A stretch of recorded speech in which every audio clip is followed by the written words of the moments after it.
Selamat jumpa lagi para sahabat sekalian. Dengan saya Rinong Duk in Altum.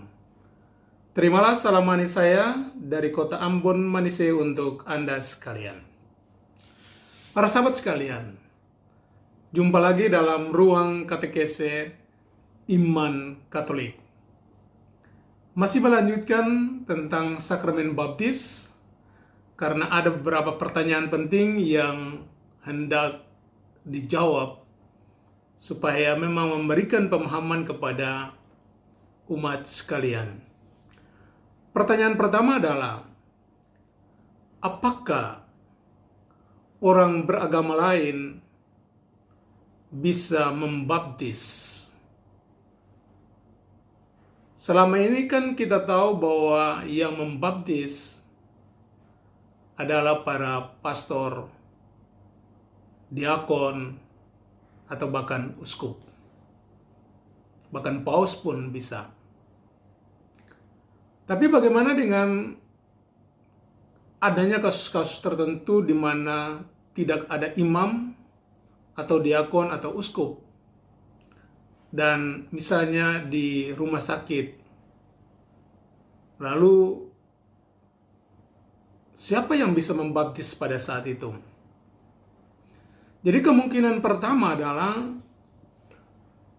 setiap orang Katolik dewasa boleh membaptis asalkan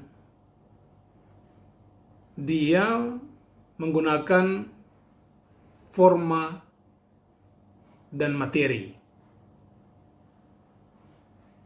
Materi adalah air, dan forma adalah kata-kata, "Aku membaptis engkau dalam nama Bapa, Putra, dan Roh Kudus." Tapi orang Katolik ini hanya bisa membaptis dalam keadaan di mana misalnya anak ini mau mati, tidak ada imam, tidak ada diakon atau uskup. Kondisi yang sama bisa diterapkan kepada saudara-saudara kita agama lain. Misalnya keadaan di mana di rumah sakit, misalnya ibu Katolik, dia mau bersalin di rumah sakit Muslim. Lalu ada perawat Muslim yang sebelumnya kerja di rumah sakit Katolik. Karena itu dia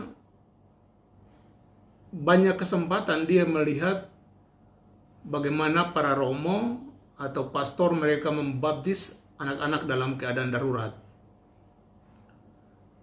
Karena itu ketika ibu Katolik ini mau melahirkan dan anaknya mau meninggal, cuma ada perawat tersebut dan ibu ini, maka dalam kondisi kritis seperti ini, si perawat Muslim ini, asalkan dia menggunakan forma dan materi yang demi keabsahan sakramen baptis, misalkan dia ambil air, lalu menuangkan di atas kepala si bayi dan mengatakan, "Aku membaptis engkau dalam nama Bapa, Putra, dan Roh Kudus." Maka baptisan yang diadakan dalam keadaan darurat seperti ini oleh perawat Muslim itu menjadi baptisan yang sah. Sekali lagi, menjadi baptisan yang sah. Itu pertanyaan pertama. Jadi pertanyaan bahwa apakah orang Katolik awam bisa membaptis? Ya, bisa. Demikian pun orang agama lain, entahkah Islam, Protestan, Hindu, Buddha, asalkan dengan syarat tadi bahwa forma dan materi, air dan kata-kata Trinitas. Oke, pertanyaan kedua adalah, ini banyak yang ditemui dan kadang ada romo juga yang bertanya, Misalnya orang Katolik ini dia dibaptis Katolik. Lalu ketika dia dewasa, dia merantau ke Jawa misalnya. Di Jawa dia pacaran lalu menikah dengan cewek Muslim. Akhirnya dia menjadi seorang Muslim. Beberapa tahun kemudian, mereka dua akhirnya cerai secara Islam dengan memberikan talak. Ketika laki-laki Katolik ini kembali ke kampung halamannya yang Katolik, pertanyaan yang muncul adalah, apakah laki-laki ini harus dibaptis kembali? Jawabannya adalah semel Catholicus, semper Catholicus. Artinya sekali Katolik tetap Katolik. Prinsip ini berlaku dalam baptisan.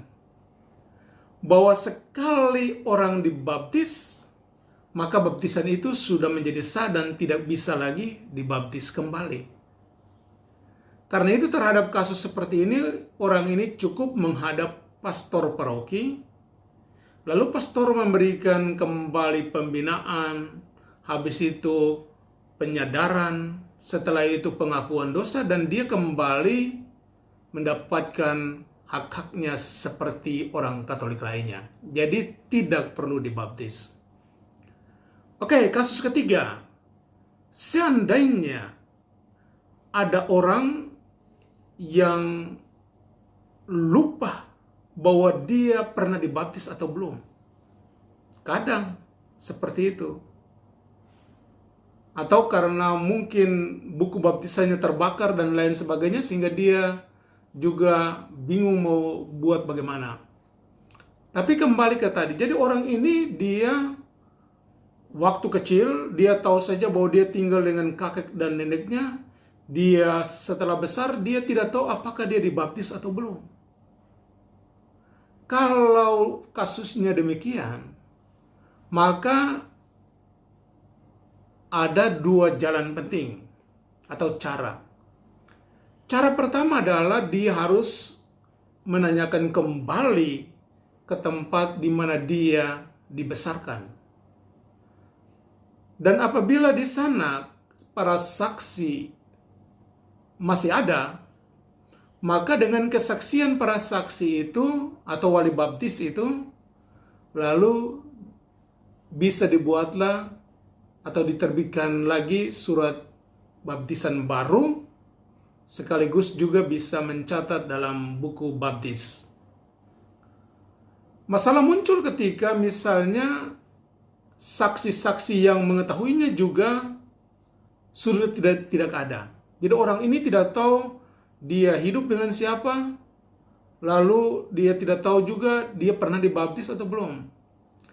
Dalam kasus seperti ini, maka orang ini bisa melapor kepada pastor paroki Romo untuk dibaptis dengan syarat. Dengan syarat artinya,